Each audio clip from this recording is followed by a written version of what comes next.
राजा sound वाले भैया बहुत अच्छी साउंड है आपकी, नाम ही है राजा। थोड़ा सा बढ़ा दीजिए बस। और साथ ही साथ म्यूजिशियन भाई से हमारी पहली मुलाकात है, बहुत बहुत शुक्रिया, आप सब वाकई बहुत अच्छा बजा रहे हैं। बस थोड़ी पीछे यदि हमारी वोकल ना सुनाई दे तो आप बोल सकते हैं, हाँ दोनों मिलके बस। अच्छा पीछे की जो मॉनिटर है साउंड वाले भैया, क्योंकि म्यूजिशियन है तो हम हैं, क्योंकि उनको मेरी फीडबैक आवाजें नहीं सुनाई दे रही है। हो गया। और भोजपुरी के धरोहर हमारे बड़े भैया मदन राय जी भी यहाँ पे उपस्थित हैं, उनको भी बहुत बहुत शुक्रिया जिन्होंने भोजपुरी को इतने समय दिया अपना। और आज वो हम सब के बीच में, आज पहली मुलाकात है उनसे। बड़े भैया का बहुत बहुत आशीर्वाद की कामना है निशा के लिए। और कहना है कि पत्नी कहती है अपने पति से क्या,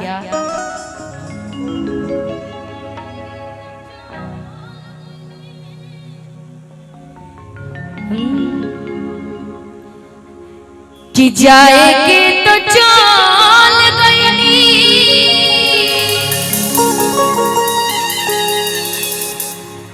कि आइब कौन दिन के,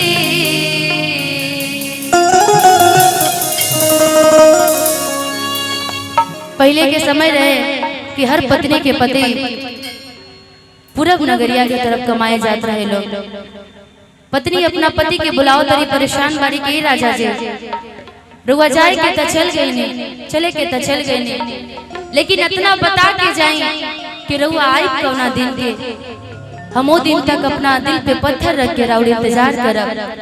पत्नी अपना पति के बुलाओ तरी कह तरीका कि जाए के त चल गई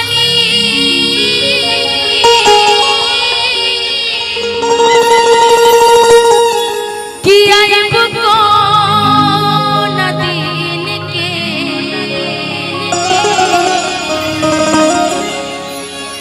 ए राजा जी कि जाए के त चल गई,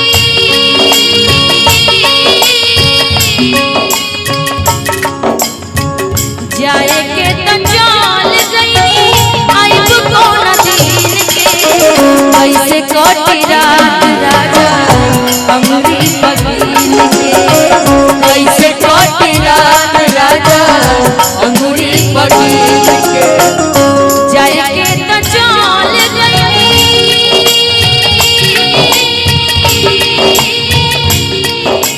ए सैया जाए के त चल गई, आइब कौन दिन के, कैसे कटी रात अंगूरी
कैसे तो से कोई पिया बात अपना दिल के,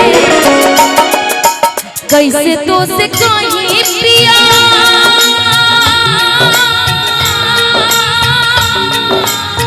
कैसे तो से कोई पिया बात अपना दिल के, कैसे कटी रात राजा अंगूरी पकीन के, कैसे कटी रात राजा अंगूरी पकीन के।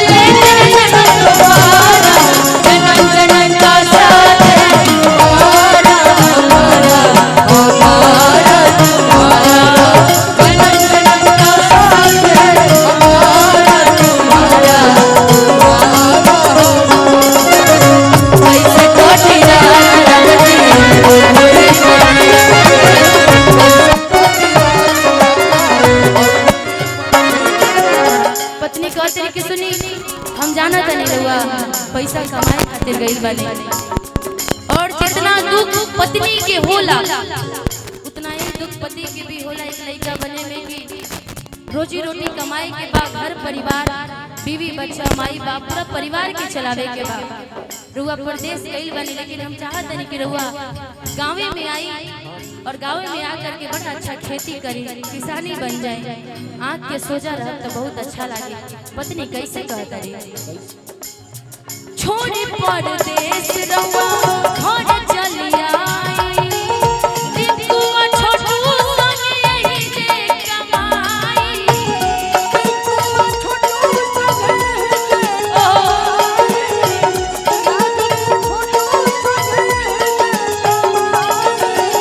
छोड़ी परदेश रहुआ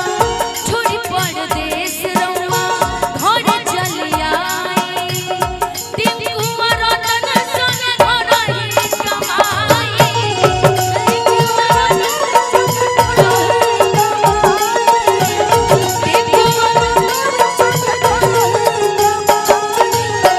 यही जे रह जाई कहतारी निसाज ए सयाज कहतारी निसाज बात अपना दिल के, कि कहतारी निसाज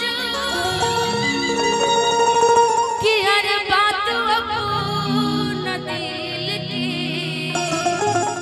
का कहें राजा जी, जब तक रहुआ हमारा सामने रही ना तब तक हमें अपना दिल के बात बता ना पाइने कि हम रहुआ से कितना प्यार करेला। नया नया गौना भइल रहुआ चल गए परदेश कमाए खातिर, लेकिन आज फोन के माध्यम से टेलीफोन के माध्यम से पति के माध्यम से कहत नहीं का। अच्छा पायल गोस्वामी जी, हाँ हाँ बिल्कुल बिल्कुल, पत्नी कहत तरीका कि कहतारी निसाज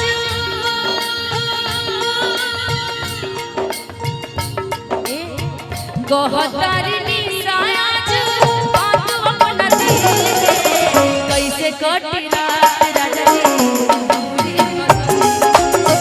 कैसे कटी रात राजा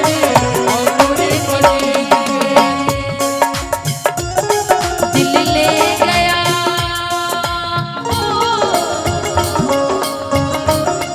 परदेसी हाय रोकना, दिल ले गया परदेसी हाय रोकना, क्या होगा हाय सोचना, क्या होगा हाय सोचना, दिल ले गया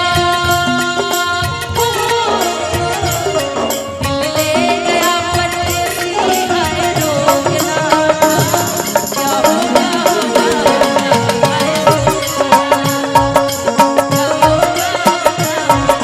हाय सोचना, कैसे कटी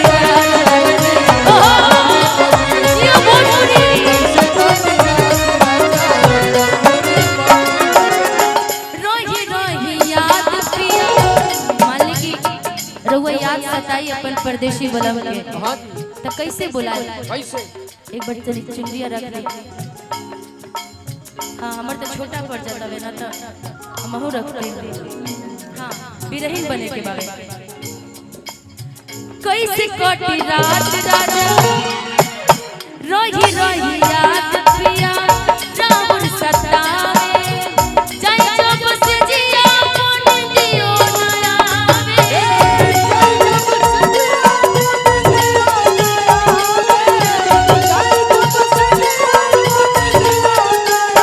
रोही रोही याद पिया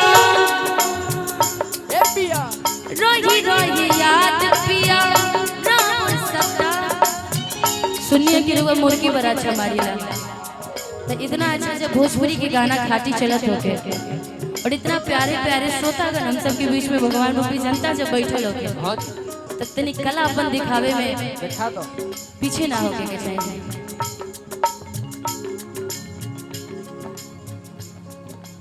मुझे लोग जानते हैं मुर्गी स्टार से ही लोग मुझे जानते हैं। तो मेरी मुर्गी 3-4 प्रकार की होती है। तो मैं चाहूंगी कि आप लोग भी देखें मेरी मुर्गी और आप साझा करें।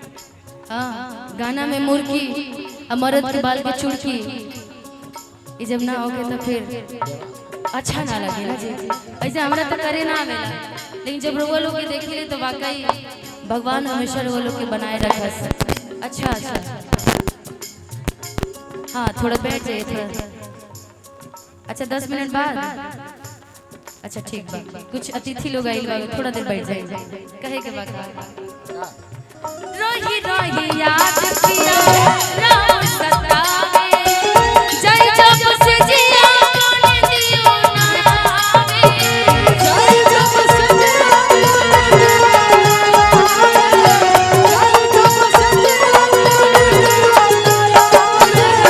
कैसे कही रोही रोही रात पिया रोली सतावे जय जब से जिया मन दियो ना आवे जय जब से जिया मन दियो ना आवे जय जब से जिया मन दियो ना आवे बड़ी तड़पावे कैसे कहीं बात पिया